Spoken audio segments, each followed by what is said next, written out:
right, welcome back to the Charlie Kirk Show. Hour 2 on Friday. That means we take your questions on an Ask Us Anything, otherwise known as an AMA, but now it's us.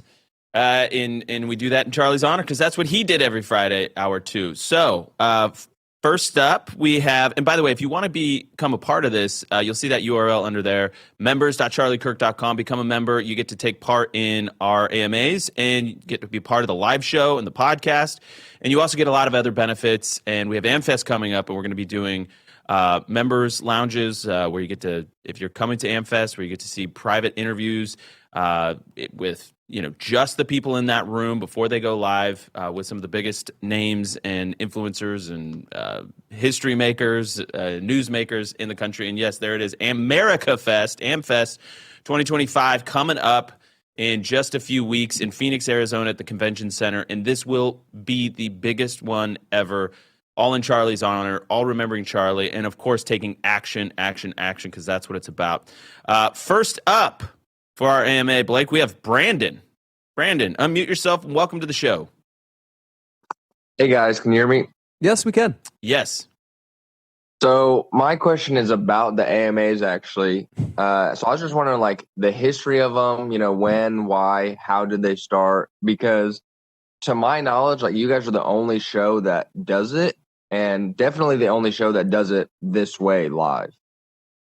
Yeah, I could give a little brief history lesson on that.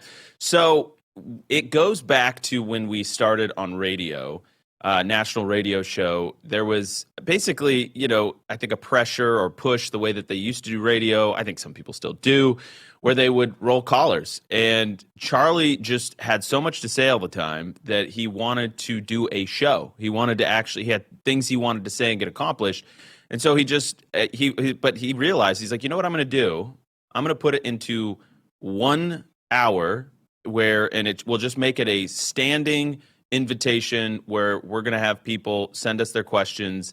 And so that's kind of how it happened. It was an impulse that Charlie had to do it because instead of doing callers intermittently throughout the week or whatever, he wanted to just condense it and to put it in one section so that he could focus more closely on it. And then he could use the rest of the show to kind of get accomplished everything else that he wanted to get accomplished. So, but the other thing I would say to this is Charlie loved doing AMAs because of the feedback loop with the audience. So it gave him an opportunity to hear directly from you guys. And he was a voracious email reader. So freedom@charliekirk.com, freedom@charliekirk.com. Going to keep pumping that forever because it is the firewall to truth and freedom. And I said this at the memorial, actually. I don't know if Blake remembers this, but it was kind of this idea that he would go meet with all these fancy people and the elites, if you will, and the donor class, because that's part of the job running a big C3 and a big C4.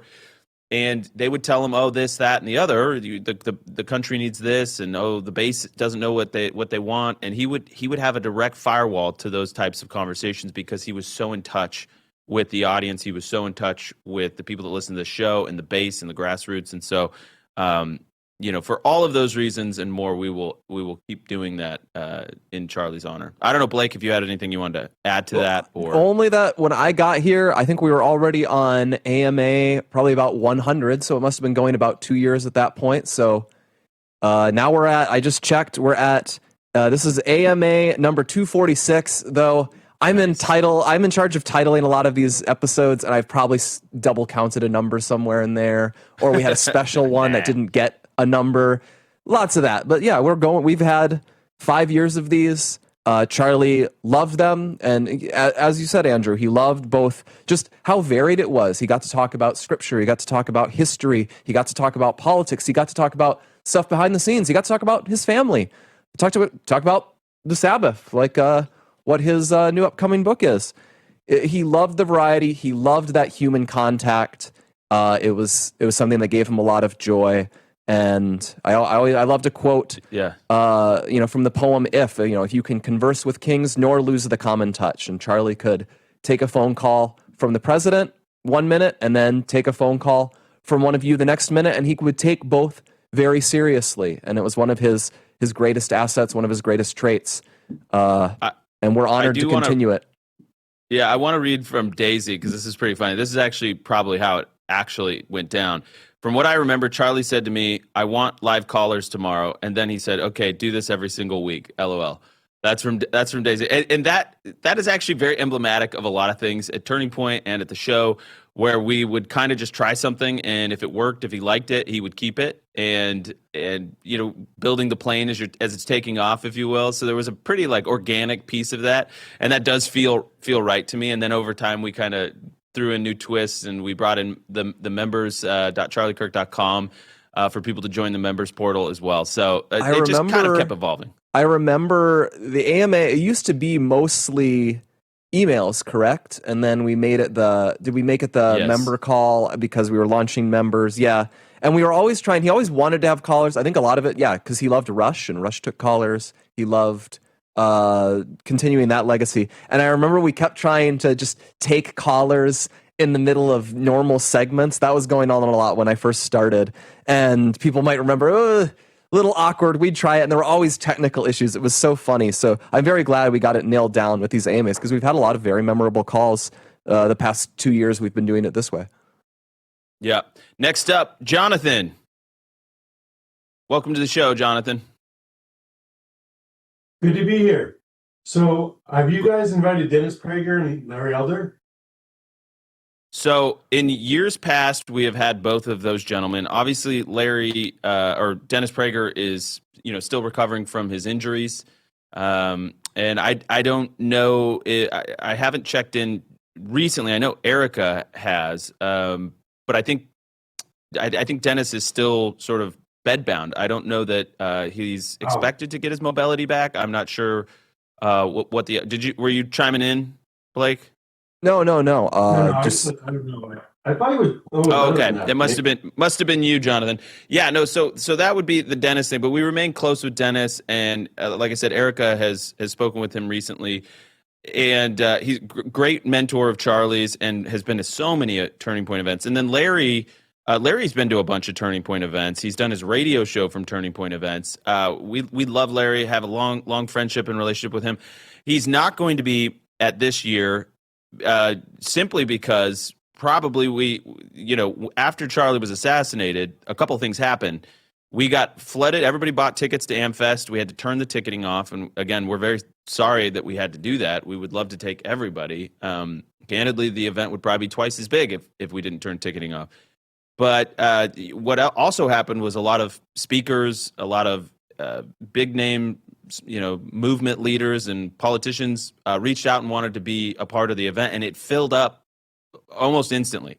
We already had some booked before September 10th, and then, but then, after what happened, it took on a life of its own, and so this is sure to be the largest and most crowded speaker list that we have ever had at AmFest or probably any other event. Since he asked about Dennis, I just want to flag because I think it's a very moving tribute that this book, "Stop in the Name of God," all about the Sabbath, the dedication.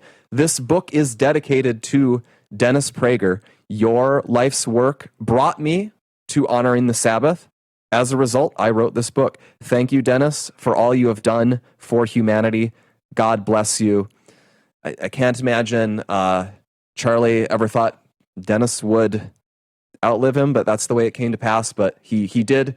I remember that he told me he wanted to write this book. Dennis inspired him so much to do it. I think he worked with him on the actual process of writing the book as well, and he left it as a great tribute to his friend. And this book is a tribute to Charlie as well now.